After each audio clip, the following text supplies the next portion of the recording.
and welcome to the SUDO Show, where, you know what, forget it. Today we're completely off the rails. We're not really concerned where business meets open source because this is our April Fool's episode. Rails, what are those? We're not going to stay on Rails. We're not even going to stay on Ruby on Rails.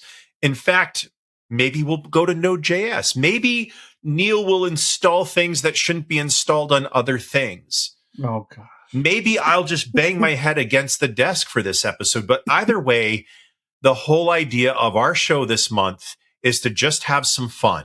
We all need it in our lives right now. 'Tis the season. Let's enjoy it. Gentlemen, let's get into episode 75. Let's do this. Now, before both of you joined the studio tonight, we kind of had some interesting conversations about travel and why it's awful right now and how it affects business. And, oh, that's right, Neal, you were going to develop that open source airplane. How did that go? Very badly. I will say I got wires. There were wires. That is as far as it went. But you were supposed to flap your wings and then no? No. I said there were wires. I didn't say the wires were even connected. There wasn't anything to flap. Well, I guess that's not the only failure. I failed in making my HDMI-to-Floppy connector. I really tried to make the different adapters line up, but for some reason the floppy drive just wouldn't work. And I'm still upset by this. That is very upsetting. Yeah. Speaking of flying, I was talking to my son the other day, and we had a plane that flew over when we were walking outside, just taking one of our walks around the neighborhood. And I was like, how do you think the plane flies? He's like, well, it has something to do with, like the wings. I'm like, yeah, it absolutely has to do with the wings. Don't you think they just flap? He's like, they don't flap. I'm like, are you sure? Were you looking close enough? And he's like, no, they don't flap. The wings on the plane don't flap. I'm like, okay, well, how do you think it works? And we start talking about it. And he was like, it has something to do with the wind, but I don't remember. And I'm like, yeah, it's pretty cool stuff. You should look into it. So, Fun fact, they do actually flap. Not just a that little. much. Not that much, but they flap a little. So the way that it works, right? Like you thrust up with a whole lot of jet fuel propulsion going up into the air, and then you glide, which is actually a little bit like how real birds do fly, like they're mostly gliding. We don't have the thing where the wings can do this, where that way it makes it so that you can like do serious adjustments and like serious compensation. But what happens instead is like the plane is itself built in a way so that like you can have these little rudder flutter things that they do a lot of the compensation, and then you have the engines that keep moving that stabilize the plane. So that's how that works in a very, very, very, very, very simple terms. They don't quite flap though. So this is how this is going to go. Kind of, but don't quite. Yes. I'm going to be sitting at the airport waiting to board my flight that will feature pheasant under glass, caviar, the finest champagne. And I'm going to see two father figures, each in a window, Noel on one side and Neal on the other. And Noel convincing his son that the wings flap. And there's going to be this kid in the window just flapping his arms, thinking he's an airplane. And then there's going to be Neal with his future son, maybe someday, and with a whiteboard going over Newtonian physics and E equals MC squared and everything else, explaining how the fuel works, upward thrust propulsion, gliding, the chips to landing a plane. Completely different opposites there. But from what I understand, that's not the only... all three of us will be in fancy business class. Yes, fancy. I only fly cargo. Business class. Nope. For this trip, you're going all in on business class. Oh, no. I've got to fly cargo. We're on the business of open source. Why the heck would you not be in business class? It's so expensive, though. Because that's not the point. The only container that I can stand in this world is the one that I'm in and being shipped in the belly of an aircraft. But aren't we all in a large container in the end? Oh, so that's how this is going to go? We're just containers inside of the VM matrix? So we're basically just a bunch of Podman containers all running. No, we're some Kata containers. Oh, okay. Because you got to Gotcha. be alliterative, and we're all VMs. Because it's a simulation in the end. Oh my gosh. Speaking of, so it is April Fool's Day. What is the best prank? And it can be either a technical prank, like where you prank someone with a technical thing, or a non-technical prank. Ooh, so the fun one that I've done once, and I tried to replicate it for funsies again today, but it turns out computers are hard. So the fun one is way back in the day, back when Windows 9X was the cool kid on the block. Still is. Was Windows 9X ever cool though? Yes. Yes, it was. It Okay. was. If you were a gamer, you wanted Windows 9X. Okay. Because Windows NT couldn't game for crap. That's true. And let me tell you, there is one person in this studio who has real world experience trying to get gaming working under Linux 9X called kernel 2.2 and 2.4. And that was not fun. Ooh. 2 people. I did that too. It was definitely not fun. But like, so one trick I have done before, actually, I even did this with Windows XP because you could still do this, was change the shell for Windows when it starts up to start a full screen virtualization environment that starts up a Linux environment inside of it and takes you straight in and you can't get out. Oh. Now, the reason that this is a particularly delicious prank is that in the late 90s and early 2000s, Linux sucked. Like, it was very difficult to get things to be good. And people definitely tried, right? Like, I'm not saying that like they weren't trying and there wasn't a lot of effort into bringing it up to scratch, but like, you're starting from bloody zero in 1991. It does take a hot minute to get there. Did we have X11 back in the day? And if so, did we have to manually create the config in order to be able to use X11? Okay, this is the dark ages of Linux. Yes, I remember. We still had X11, and not only did we have X11, boy, we had XFree86. Yes, we did. So let me rock in my rocking chair here and smoking the pipe I don't have and drink the bourbon I don't have while I remember the good old days of XFree86. And they were not good. Yeah, and having to run XF86 config and know your monitor's vertical and horizontal refresh rates. And setting modes was actually a pain because like you had to do it in 3 different places or it wouldn't, and if they didn't agree, you couldn't set the resolution.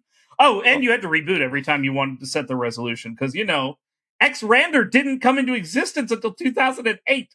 So like we didn't have a way to do dynamic mode setting for like the entirety of the 90s and early aughts. So like, so you set this up, and so like I basically made it so it would come into this and it would start up Red Hat Linux. And if you wanted to be particularly cruel, you would use FVWM95. I do not know this. I feel like I need an image. You've never heard of FVWM95? So FVWM95. Yep. Okay. Oh my god, I can't read this. Okay, there we go. I had to turn off dark mode. Yeah, wow, this still exists and still has a mailing list. It still gets releases. The page was last updated November 26, 2001, so... Well, I believe there's a fork of it that lives on GitHub now, and people do... Yep, I do see the one on Git. Wow, this is incredible. Looks like 95, Windows 95. Right, and so this is where the prank comes in. So it boots up into this, and the trick actually was that I did the booting up front and then basically suspended the machine, and then when you logged in, it resumed it, so you didn't actually see that you were booting into Linux. And basically I set it up so it looked kind of like the Windows environment. And so I basically tricked the person into thinking that they were working on a broken Windows system. And so the reason that this was actually relatively straightforward for me to do was that up until I think it was like Red Hat Linux 5, I want to say 5, maybe 6. FVWM95 was actually included as an install option on the disk, so you could just use it. Neal, Mm-hmm. I'm very disappointed. I'm looking at the GitHub page for FVWM95. Yep. It's not supported in Fedora, and it hasn't had any commits for 3 years. I think we know what your challenge is for next show. FVWM26. Mm-hmm. I think we need a port of this to work on Fedora because it only works on Debian, Ubuntu, and Arch. I'm very disappointed. Do you really want this? Yes. No. Hold on. Do we want this? Maybe. Do we need this? I don't know. Can we do it? That's really the question. Oh, we can do this. That's not the issue. Like, I'm already looking at this. I'm like, dang it, I can actually do this. This is not actually hard. The one Linux window manager, because this is not a desktop. This is a window manager. Yeah. The window manager that I wanted to see succeed into the future was E16. Not Enlightenment 17, the original E16. And my setup had the G-Krell-M little Krells along the side to monitor different systems and servers that I had. So my thought was, why don't we create We16? Oh, Wayland 16. I see. Oh. All right, Neal, that prank is pretty rough. Yeah. But that is kind of brutal, actually. Yeah. Like, literally, you're like, how does this thing work? Dude, I put energy into it. I even went it? Oh, of course, man. You know me better than that. So let me again, you're also got to remember, right? Like, FVWM's theming mechanism is relatively straightforward, right? It's a bunch of XPM files, and then you just compile it with those resources into it. So I just rebuilt it with, a version of it that looked more Windowsy. And because my school district computers were all Windows XP with classic mode, rather than classic mode. Yep. I forgot about classic mode for XP. Yep. Oh my god, gray, no bubblies. Yeah, exactly. And the gradients and basically all I really had to do was make FVWM have the little gradients for the bar thing, because they don't do that by default, right? Like, you have to make it do the 2-color gradient and that sort of thing. And then I did a bad thing, is I swapped out the logo icon that was used for the start button to be an actual Windows start button. So wow, breaking the copyright law or the trademark law. Yeah. Oofta. But it is a great way to really mess with people. At least back then it was. Nowadays, this is not super easy to do. Like Windows XP, there was there was a little hack you could use to make it let you launch your own shells instead of using Explorer. But that went away with Windows Vista. You couldn't do it anymore. Yeah, I remember that. Legitimately, I actually used this to run KDE 4 on Windows because that was a thing you could do. Because there was a whole port of the KDE desktop, both 3 and 4, to Windows. And so I did do it for a little while. You have done some truly unholy things on Windows. Well, I was a Windows developer first. So, I did many things on Windows. Actually, because of that, I did stuff with Intrix and then Cygwin. Later, Cygwin. I did a bunch of stuff with ReactOS. That was fun. I used to compile ReactOS on my Windows XP computer. I was about to say, ReactOS is still going. Yeah, I think they celebrated 30 years. Yeah, 30 years back in January. Holy cats. Yeah, I mean, if we weren't talking about the topic that we had in January, I would have actually brought it up because it is actually really neat. This gives me an idea, guys. Why don't we do an episode sometime in the future that goes retro. We go vintage. Mhm. Ooh, We sure. dive into historic Linux because I could go on an entire rant I about. I do have that box up You there, do have right? the cool boxes, but I've also had to deal with MK Linux for M68K Max. Yep. I've had to deal with Linux PPC. Mm-hmm. We all of us have so much history I've done that would stuff be with fun. co-Linux. We should all know where our roots were to get how we got to. We talked about our careers, but we Yeah. didn't talk about the tech that backed those careers. That's The true. dang, Also, the dang I kids also don't played know around how with, it is these days. I also played with co-Linux back in the day, Bill. Wow. Yeah, like, so I have done horrific things in my quest to do weird crap on my computer. And as a child, it was fun. As an adult, it is still fun, but only with a tinge of horror in it. So, That's like, pretty yeah. rough. But like, I think a lot of people don't understand how far we've come in only 20 years. Like, Mhm. I started using Linux even just a little bit, right, in 99, 2000. And I remember basically every major change that has happened at that point. But if you take now and you go all the way backwards, like I did it earlier today, I was like futzing around because we were talking about like, oh, well, if we do vintage stuff, like I'd bring out my copy of SimCity 3000 Limited that came with my compact Presario, and I'd use the Linux port and try to get it working. Man, I spent an hour trying to get the bloody game to start. I got to a point where now it's seg faults before starting. And I'm like, and I'm just like, come on. How far back in the Linuxes do I go before this game works again? Because like I can make it work on modern Linux. There's actually like a bunch of people who have done like binary patching and stuff to make it work. But that's not the point, right? I should be able to do this on the thing that I actually played it on in the first place. So way back in the day. First of all, getting an old Linux distribution to install properly is surprisingly difficult. I got Red Hat Linux 9 to work. Going further back, I get Anaconda randomly crashing while I try to do installs. And other weird things happen, like, hey, the sound card only is kind of recognized. And the sound device doesn't come up. Oh, and it takes a solid 1 minute every time for the computer to boot because it's all shell scripts and running one by one. And I get to remember the horrors that is Red Hat Nash, which Nash stands for not a shell. And it is as horrible as you think it is. Oh God.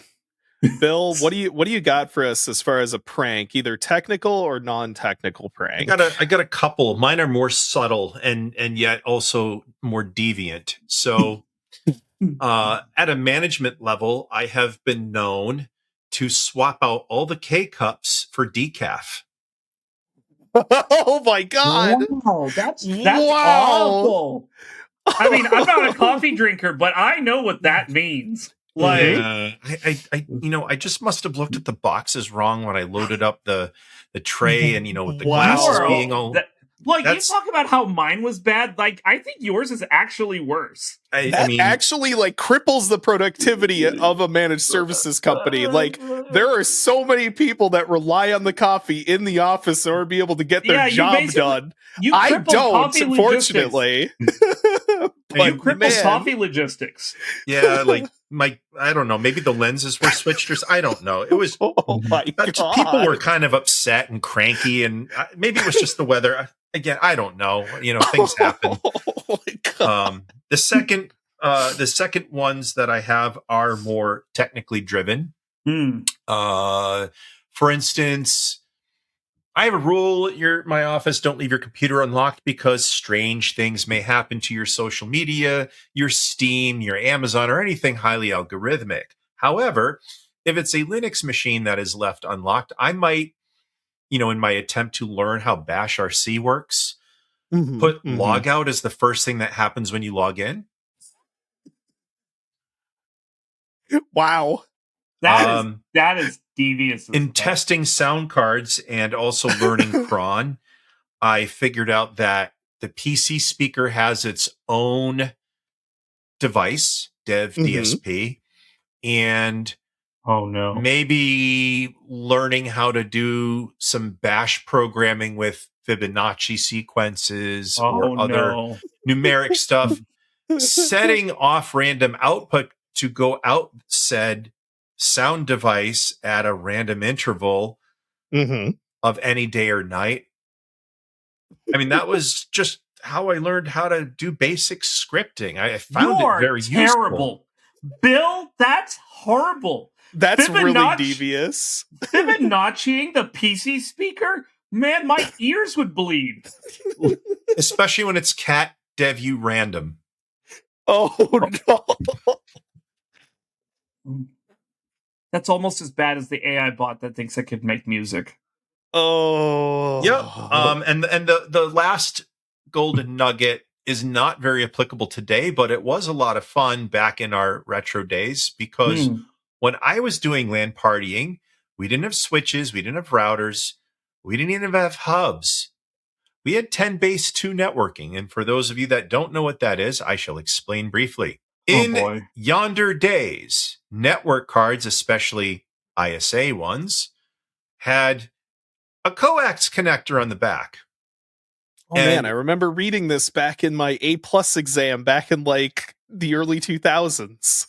I remember seeing them. I sold them at Radio Shack stores and I used them at LAN parties, but we would have these, bus type networks with everybody had a T connector on them. And yeah, somebody would occasionally take the terminator off at the end of the line and bring the network down, and people would grumble and scream and threaten to do horrible things to said person when they sleep. But my retribution for being rushed in StarCraft and being hauled out of the game early would be to fire up my ZipSlack computer. So in other words, reboot my extra machine that I would bring, which was some... So wait, hold on. Before you go further, ZipSlack. Explain that, because I'm pretty sure no one knows what that is. I was about to. So ZipSlack is Slackware installed on a zip drive. Yep, I knew it. It's kind of similar to a USB drive, right?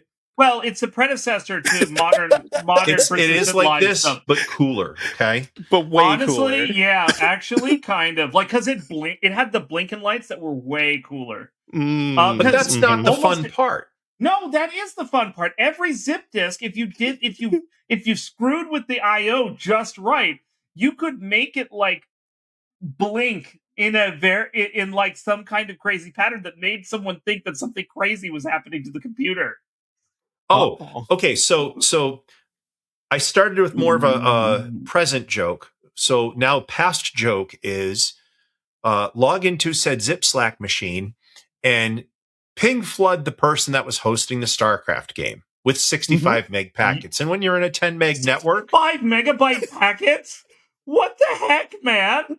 Ping tac ftac s65000 I know what you did. IP address and simply walk away. And that is how I decided that I needed to be more proactive and involved in the game after being eliminated. So I was just helping. That is torture, dude. I'm just helping the person hosting the machine to make sure that their cooling is adequate and that everybody takes a break to go outside and enjoy the fresh winter air. You basically tried to tell everyone to go touch grass. Like, come on, man. That's pretty good. It was snowing outside, and some of them did run into the snow screaming, but that was for other reasons. So, joke of the future. And the best part is that by the time the show releases, it'll be too late. We have just moved our entire PSA system at work, which means professional services automation, which includes our ticket system, invoicing, product inventory, everything, from one platform to another. And it just went live the week before. Oh, boy. So far, so good. But it's going to be really unfortunate when everybody learns on April Fool's Day that, well, sorry, guys, this didn't work, so we're going to have to go back to our old system. You are so mean. That is like the worst thing you could do to someone. It's like, you spent all this time and now you're in this. And then the next day it's like, yep, nope. And a prank like that requires teamwork to make the dream work. So Oh my my gosh. managers, the owners of the company, are in on the gag. Oh my god. I think I don't know if I could handle that. I don't know, especially since I know what platforms you switched around. Like, I don't know if I could handle that. There is a sign above my office door, not here, but at my other office, that says, "Abandon hope, all ye who enter this place." So you're a product manager then? No, I'm a people manager. I don't see the difference. Dang. People are not products unless you're social media, okay? Oh, that's true. That is true. Oh. So that I think that is the past, present, and future of the ghost of the pranks that I can offer. That sounds nuts. Yeah. But Noel, you here you ask us this insane question, and I can't. And you haven't offered up anything yourself. Yeah. So It's now true. Neal and I are going to push you into a virtual corner here, and you're about to spill the beans. So I got banned from my school's network by being a little hooligan. So I was hanging out in the computer lab, and I was first learning basically how batch files work. And I was hanging out with one of my friends, and he said there's something really cool you can do to your computer. And it was a batch file. It was very short. It created an infinite loop that opened command prompt over and over again until the computer ran out of memory, and then it restarted. And I thought, well, that's pretty cool. I have a bunch of people in my class who love to upload, like, and this was like kind of an open secret, but folks were inside of the computer lab and they had like this little games share folder or whatever, or shared folders. Oh, yeah. When I was in school, we had something like this as well. And like, obviously, the teachers don't want us to be playing games while we're, playing in the computer lab and stuff. So yeah, but we're going to do it anyway.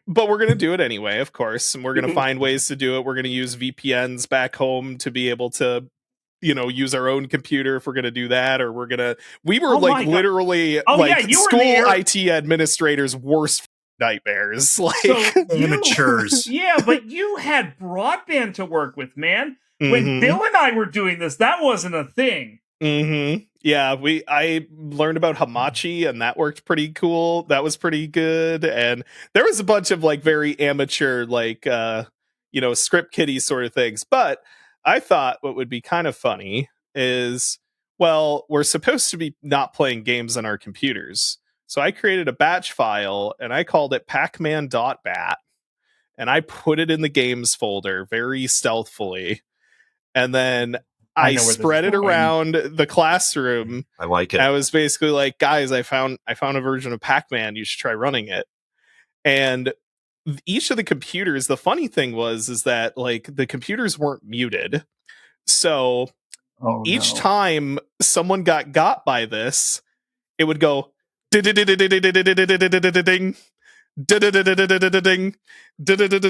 I think I got probably at least half the class before they figured out what happened.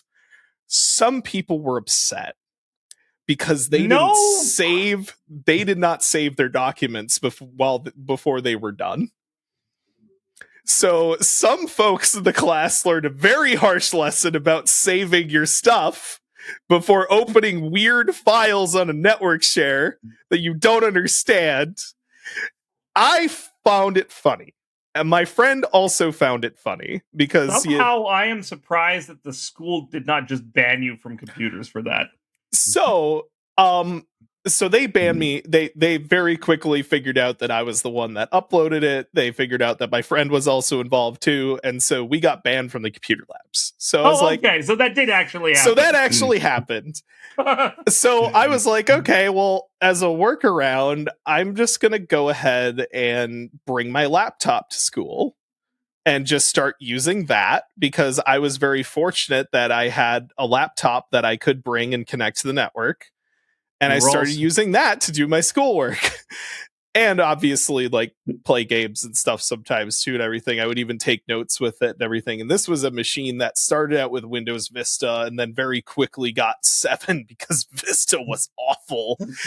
And Bill, this is how I know that he's younger than me, because like when I just didn't use tech as early as you did. We were roughly the same age. As a school IT administrator, when miscreants like you were roaming my halls, I had a special hell for people like you.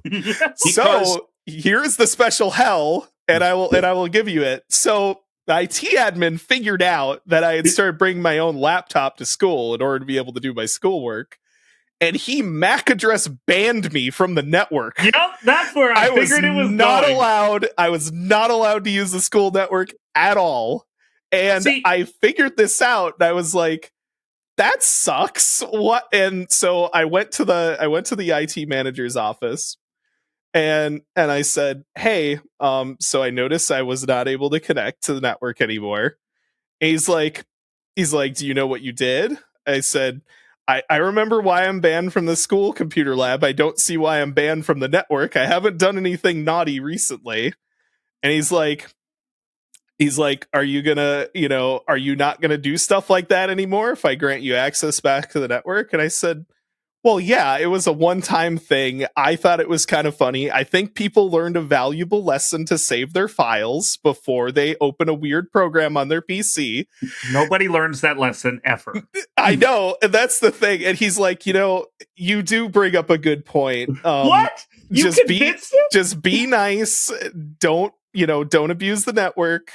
And I'll let you back on, but I'm keeping an eye on you. I'm keeping a close eye on you. And I'm like, okay, that's fine. I appreciate it. I just want to be able to do my schoolwork, because literally I had to write papers, and I couldn't do that at school because I wasn't allowed to research anything when I was on the school network because I couldn't connect. So, I mean, the way I ruined my school network was actually downloading Linux ISOs. So downloading Linux ISOs onto the school network drive. The school network drives at my school district lied to you about how much space was available. Mm-hmm. So they always said that you had, regardless of how much space you used or whatever, they always said you had 4 gigabytes free. FAT32 or FAT16 limitations. Mm-hmm. 4 gigabytes free is a FAT32, not because it's one of them. It's a FAT something limitation. I know that. Yeah. So they always lied and said you had 4 gigabytes free. It's like, okay, so I'm going to download my Red Hat Linux ISOs on the, because the school has a T1 line, and at home I only have dial-up. So like, I'm not going to download a Linux ISO from home. That's just not happening. So not over dial-up? It would be so fun though. Oh God, I installed Gentoo over dial-up, and that was enough for me. Like, no more, not doing that ever again. But so I would download Red Hat Linux specifically from the Red Hat FTP, because again, FTP was a thing back then. And I would download it to my allocated network share, because every user logon on the network got a network share. The network share always said you had 4 gigabytes free. So I would download them, and then the next day they'd be deleted. And I'm like, I didn't even have time to bring disks to go burn them. And it would do it over and over again. Definition of insanity. Eventually, the network admin comes to my school and comes specifically to talk to me about it. And it's like, please stop downloading Linux ISOs. You don't actually, there's not enough disk space for them. But like, I have 4 gigabytes free, and the only other things on here are Word documents that don't take up any space. You don't actually have 4 gigabytes free. That 4 gigabytes is actually the whole disk. So that's funny. So oh man. So like the end result is that the system doesn't actually know how to tell you that you have 1, a quota, or 2, that the difference between your space and the total disk space is not conveyed.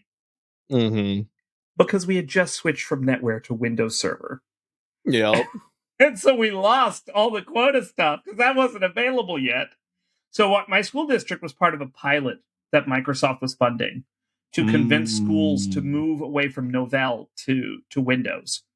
And so we moved everything. And I was like, now you have network drives. And these network drives have things in it. And they were like, hey, my network drive is not 50 megabytes anymore. It's 4 gigs. That's great. And That's Beautiful. because quotas don't actually translate into the network shares anymore. Oh, jeez. See, the MAC address blocking didn't work when I was a miscreant in 1990X because in my high school, our computer lab had just gone through an upgrade. And I can clearly remember the Dell Optiplex Pentium 133 megahertz machines that were replaced and stacked up to Wait, be you guys disposed. did Dell Optiplexes way back in the Pentium 1 era? Wow, We your did. school Plus, was we rich. had iMacs. So Your school was rich. We also had iMacs in our Apple lab, not our lab, our media lab. For the folks iMac who are had doing just the come show out. and stuff. Yeah, You no, know. like I said, his school was rich. If he'd got iMacs and crap, like my school, our network backing, our file share backing was all Apple Talk.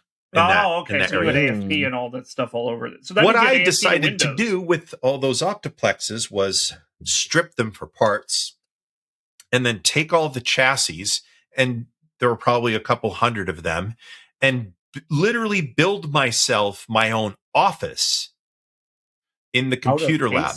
I literally took the chassis, stacked them up like Legos, and made my own office out of it. That's so sick. Inside my office. Isn't your office just a whole bunch of Optiplex cases today? It should be. But the fun part was, although I took the hard drives out, I left the network cards in and the power supplies and all the network cables because I was able to get a hub from my dad's office. I plugged everything in and I installed Linux on one of those machines. Oh, you did diskless boot? No. The rest of the machines didn't even boot. I didn't care that they booted. All I cared was that the IT manager at the time was going to have to look through 300 different computers to figure out which one was actually running Linux. Wow, you're a jerk. Because on a hubbed network, there is no MAC address. All of it's broadcasted. Yeah, that's true. Man, no. At my school district, we had compact Presarios. Like the compact Presarios from like the Pentium 1, Pentium 2 Presarios. They ran Windows 95 on them. And with the Windows, the migration to Windows networking as part of the pilot, the school district got, for a substantially reduced cost, brand new Dell machines to replace all of them. So we got Dell Latitudes for laptops. We got a roving computer lab. Like they gave us the first time a wireless computer lab cage that you could take around to the classrooms, in addition to like the Dell Optiplexes that got installed to replace the Presarios. So like for the most of the time that my school didn't have Macs. Like the first time I ever saw a Mac in a school was in college in our security lab, where we had one there for people to pen test to do a capture the flag. I'd never ever seen a Mac in a computer lab because I've never been to a school that could afford them. So it was quite a surprise to me much later to find out that Macs were very popular in education because they were very popular. Yeah. We specifically, like I said, we had XP machines in our computer labs for folks who basically just wanted to to basically do basic documents and, spreadsheets and all that sort of thing. But like for our media folks who like ran our lab.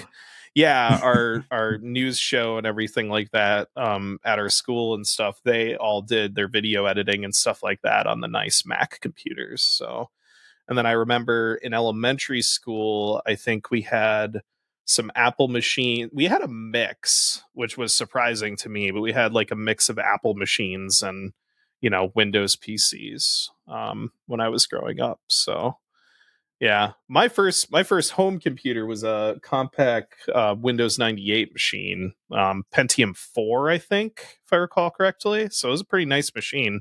E4 wouldn't have run Windows 98 though, or maybe not Pentium 4. Maybe it was a Pentium 2 or 3 then. A Pentium 2 would make sense. Yeah, Pentium 2 sounds more right because I remember we had a fancy Dell that was a Pentium 4 later on. That makes more sense. Was that the chassis that kind of opened like Oh this. yeah, like the Like it didn't have a side panel that came off. It almost split in half.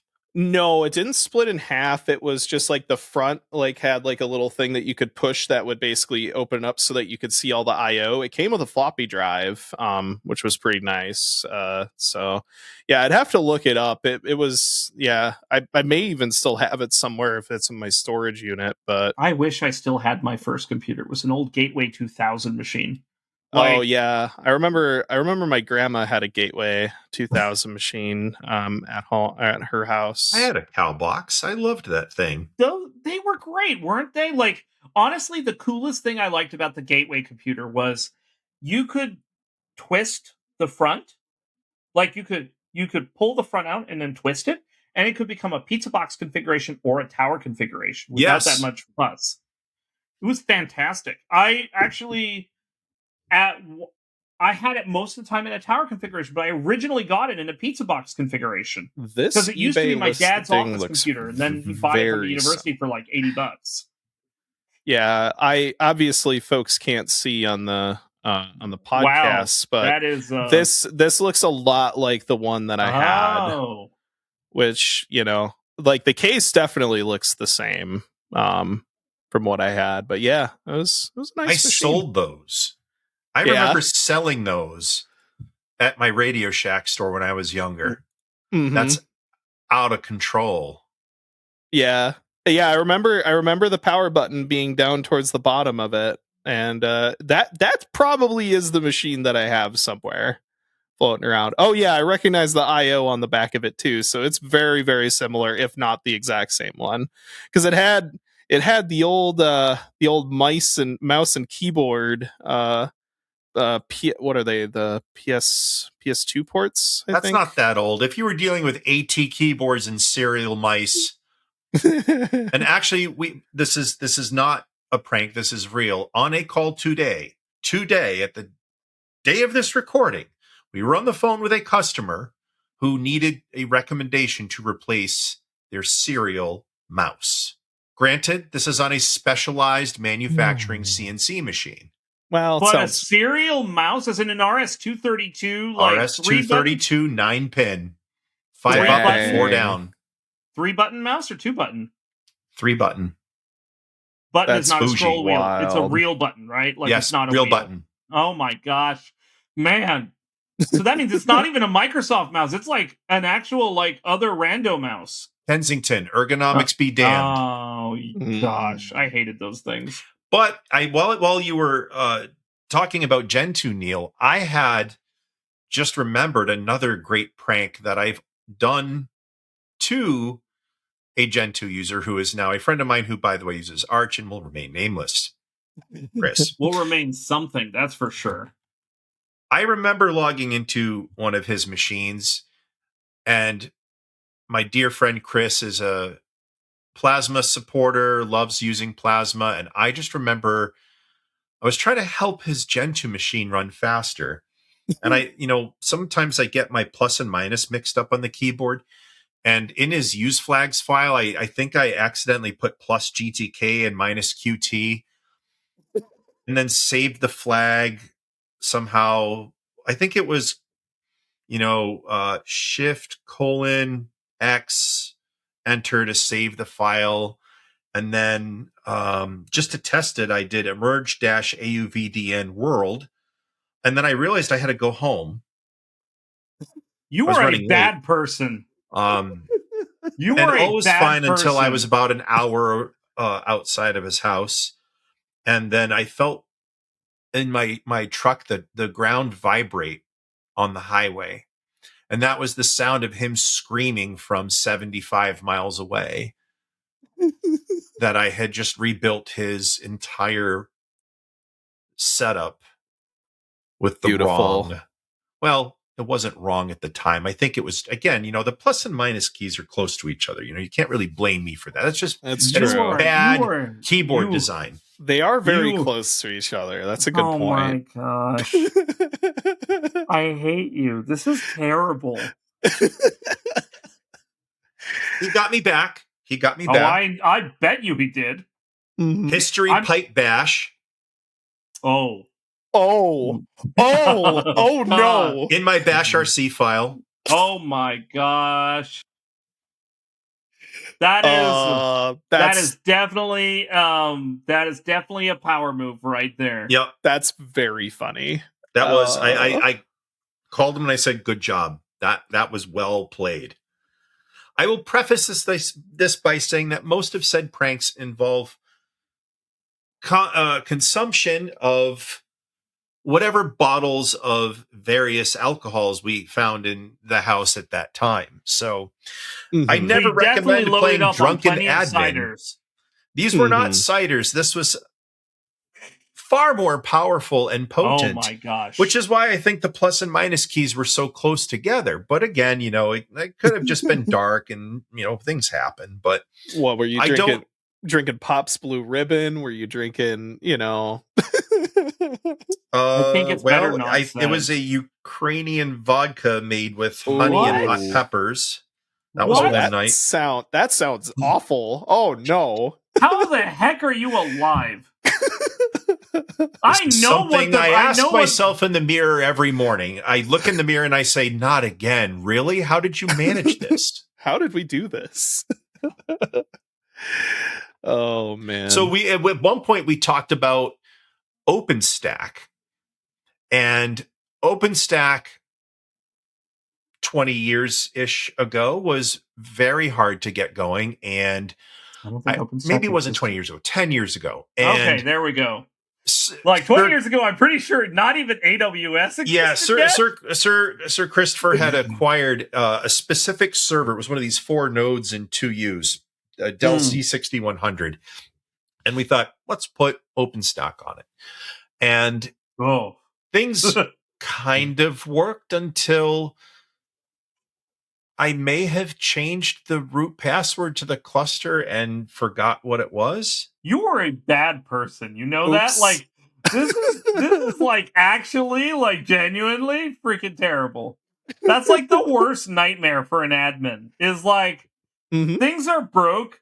I'm trying to log in with the password I definitely know it's supposed to be, and it doesn't work.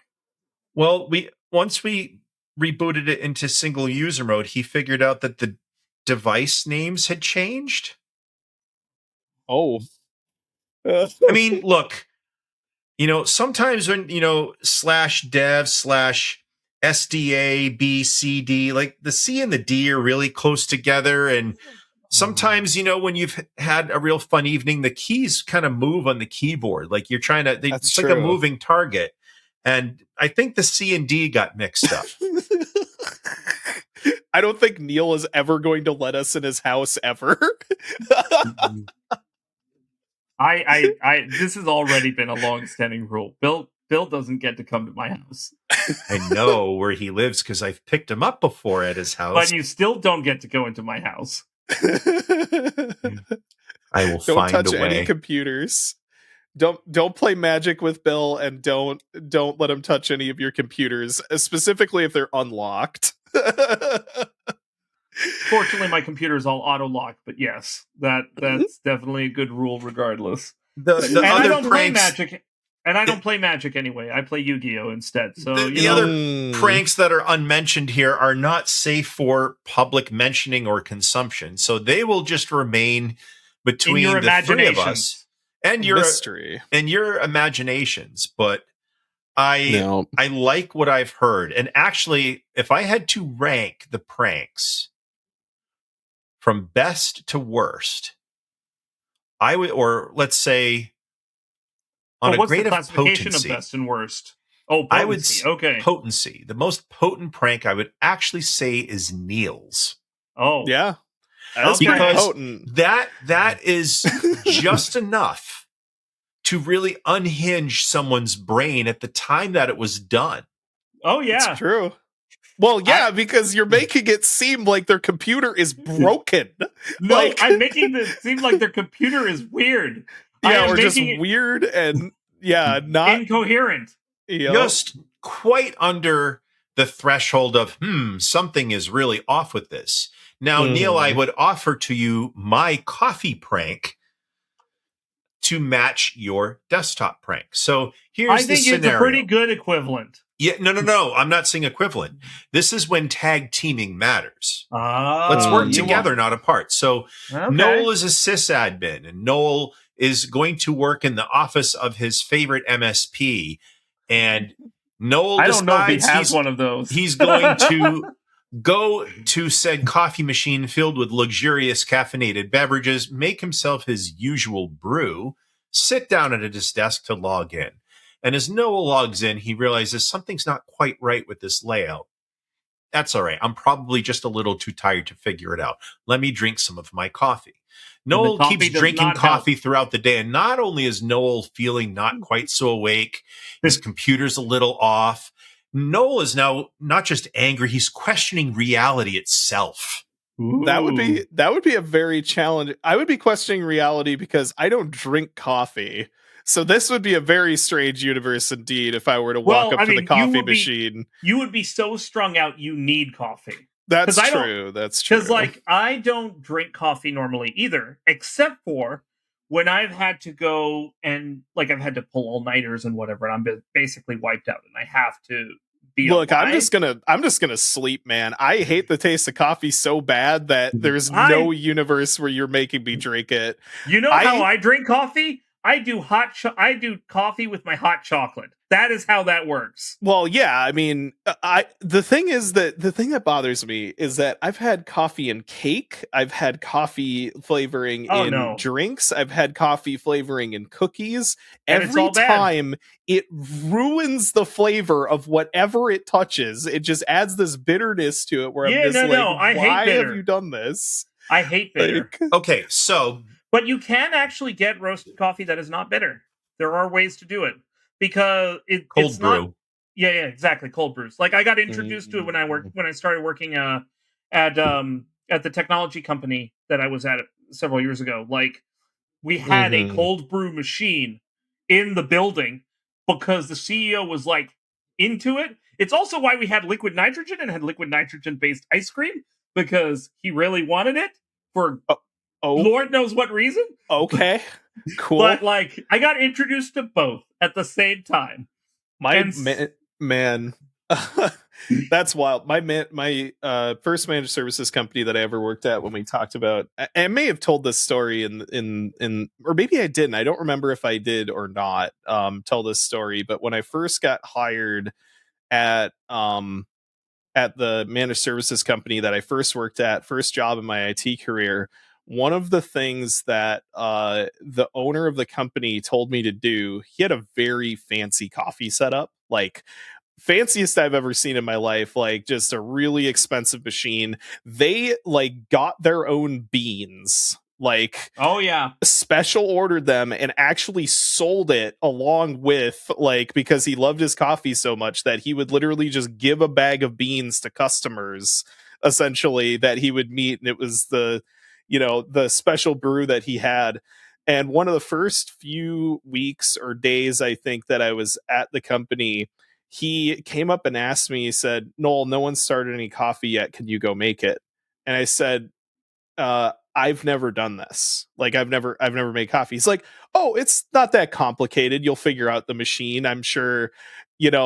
And I repeated myself, said, "I've never done this." And he's like, "No, I promise you'll figure this out," or whatever the case may be, and walks away. Doesn't even like engage with me at all to clarify what it was that I was trying to say. He was so trusting. And so I was like, okay, the smart thing to do for me would probably be to find someone else who has made coffee in the office to have them show me how to do it. And so I walk into our level 3 senior level engineer's office. Oh no. And it's right across the hall from the owner. And I walk in there and I say, I'm gonna need some help. He wants me to make coffee. The owner wants me to make coffee. He's like, "Oh yeah, no problem. I'll come help you." And I'm like, "Just to clarify, I've never made coffee." Like, and he's like, "Oh, it's probably fine." No one is listening to anything I have to say. So he walks out there and he starts walking me through the process of how to do it.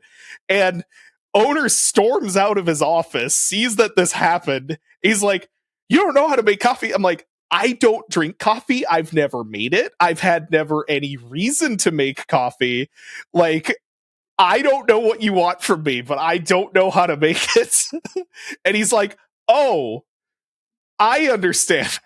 Like, Wait, but didn't you? Yeah, I don't know how to do this. But this conversation literally started with, I don't know how to make coffee. Like, I don't know how you misinterpret. I don't know how to make coffee. Yeah, no, I think that needs to be the title for this episode. I don't know how to make coffee. Yeah. It's just. I mean, this is an unhinged episode. You might as well start with the basic premise of. But yeah, can't make coffee.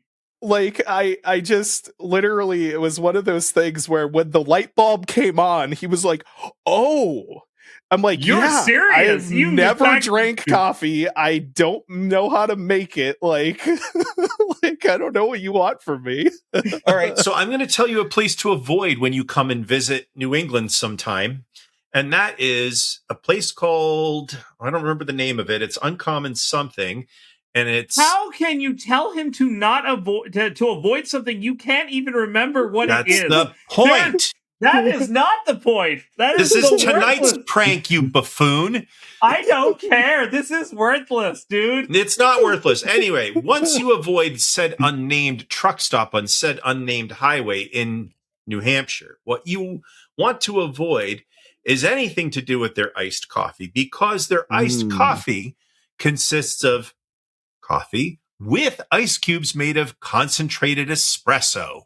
Oh my God. I have a heart attack drinking that. So when you drink said brew, it gets stronger the longer it sits. And I learned this the hard way with... What the heck? What kind of person would be so devious as to create iced coffee this way? This is how the people up north survive. And okay, fair. And that's fair. This is what I got for this is the universe's retribution for me switching people out for decaf, okay? Clearly. Because you're getting a triple injection of caffeine right into your blood. Oh, by the time I got back to Chris's house with him, I thought I had been to the other side of the moon and back. I was literally shaking and vibrating as I'm trying to type things on my keyboard. And he said, "What's the matter? You look a little jumpy. Are you feeling okay?" I was like, "I can't type my password." Oh my gosh. Did he send you there?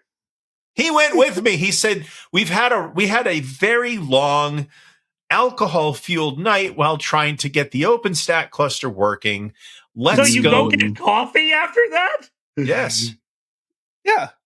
Oh my God. That sounds about right. That's normal. I mean, for a long night of debauchery. And as far as MSPs go, my senior network engineer did not make a cup of coffee nor a thermos of coffee. He would just make a pot of coffee and put it next to him and drink it straight out of the pot. Yeah, that sounds about right too. That's unsanitary, though. It's his own pot. He would just take the other people. Yeah. There was Dave's pot, and then there was everybody else's pot. Mm-hmm. Okay, fine. No, this is a very common thing that happens in MSPs. I have literally seen one of the senior engineers drink an entire thing and then have to remake coffee. Like, no one else was drinking it, and he was just strung out. And I'm just like, "Dude, are you okay?" He's like, "Yeah, I drank an entire pot today." I'm like, "You should probably not do that." Like, I made him drink 2 pots one day when I had told the new hire that all the phones had to be on their own /30 subnets and then route back to the PBX. Jesus. Oh, that's God. So cruel. So the intern, young tech, goes through each phone and gives it its own subnet. Gives it its own /30 subnet. Good Lord, man. And then I told him on the firewall, you need to establish a static route and kind of supernet all the PBX or the phones back to the PBX. And so that's good practice. Network engineer knocks on my door and he says, "You may be the first person that forces me to drink 2 pots of coffee before 12 o'clock in the morning." why would you tell him to go do this? And I said, because I wanted to see you drink 2 pots of coffee. I don't care about him. He's irrelevant. He's just a pawn in my scheme. What?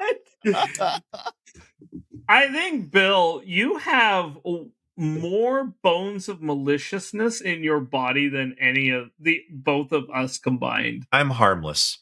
No. This, like, I am starting to have my heart palpitations just listening to this. Beatings will continue until morale improves. It's true. It's why Bill is management material, is because he knows how to manage people. I've been doing it for 26 years. Yeah. That's older than Noel. No, it is not older than me. If it was older than Noel, we've got a lot of problems. People in their 20s scare me now. The fact that people in their 20s are born in the year after the year 2000 scares me. The fact that I meet people now who are adults who have never seen 9/11 is genuinely horrifying to me. They have no concept of it. Yeah, it's crazy. Oh man. This has really gone off the rails though. My goodness. I mean, that was the point of this episode. That was the point of this episode. There are no Rails to talk about. There's no Ruby. There's no Ruby. Well, Neal, you talked about XPM files as part of FVWM95. So I think what you need to use for the Wayland version are NPM files that are all Node.js based. Nope. Not even for a joke. We are not going there. Dude, no. No, JavaScript works great on the server, Neal. I don't understand why anybody hasn't created an operating system from JavaScript yet. Well, right, and you can put it in a container. So now oh, that's true. Your compositor. Listen, your compositor is now your container. May your barbecue sauce be watery. Wow. That's actually a curse. That's cruel as hell. I like good barbecue sauce. Watery barbecue sauce is terrible. It is actually awful, yeah. Yeah, like that's like ruinous. Like I like brisket and sausage and stuff that doesn't need it, but like a good barbecue sauce is like a nice accent to the flavors. Mm-hmm. You telling me to have watery barbecue sauce is like the exact opposite of that. You basically ruined the sausage. Look, all I'm saying is JavaScript has been used in every cursed imaginable way. Like there are JavaScript-based operating systems. More? Well, there you go. Yeah. I don't want to add another horror to this world. Hold on, Neal. He may have a point. The devil you know is better than the devil you don't. Not in this case. I'd rather not know what devil I'm interfacing with. Who needs strong typing when you have JavaScript? Who needs to know what data is going to end up looking like at the end? You know, like as I just twitched, fine. I saw it. You know, you're giving me like serious problems here because like this is also like my whole like. Okay, now we're talking about our actual freaking topic. This is like the whole thing that Kubernetes is all YAML script, and YAML script has no guarantees about data, except for you might have some. And I'm like, why is this okay? There's not like a whole superset of JavaScript that has been made called TypeScript to literally solve this problem. And yet there is still no superscriptive YAML to fix YAML. How interested do you think Fesco would be in a special edition release of Fedora.js? Oh my god. Yeah, new Fedora Labs initiative. Fedora.js. I'm sold. You do it. Mr. Fedora Gaming Lab Man. No, just all. No, I do not want to package any node in as RPMs. No, thank you. I'm good. I think you just volunteered yourself to do it. No, not Fedora.js. My God. My most sincere apologies to Fesco and the Fedora community for suggesting such a thing, but I someone found will it make funny and it. entertaining. And for anybody watching or listening to this episode, if you have taken any of this seriously, then I promise you I am not going to take your comments seriously. Oh yeah, please don't take this episode seriously. This whole Don't episode, do anything we talked about here in the real world. No, Bad things will happen this to is you. all conceptual, not reality. What you have listened to is merely a figment of your imagination, as it was mine. Yeah. I'm not even here in this room right now. I don't even see my own hands. Man, I think I need more alcohol for this conversation.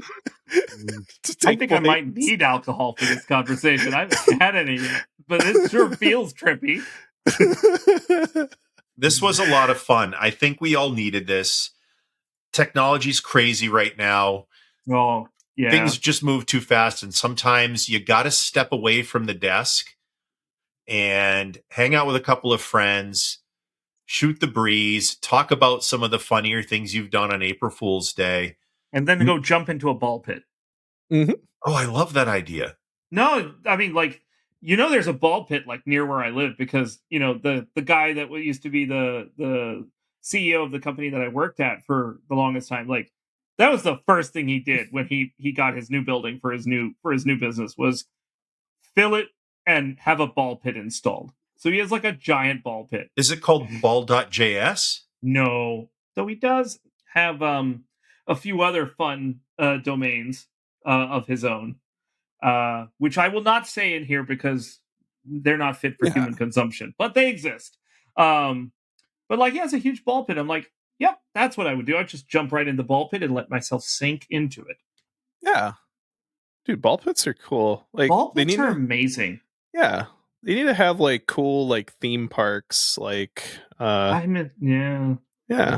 I'm going to leave our audience with one final prank involving balls, and they are rubber bouncy balls. Oh yeah. Okay. Stuff 2,000 of them in a suitcase.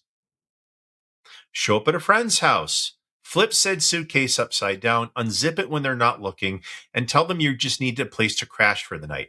Drag the suitcase off of the table or the counter, whatever surface it's on, and let them find bouncy balls in various parts of their apartment 6 months later. This wraps up another episode of SUDO Show where business met all sorts of terrible jokes. Forget open source ones.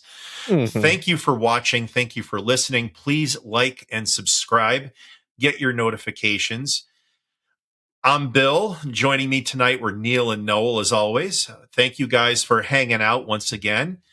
And we will see you again soon. Yeah. See you later.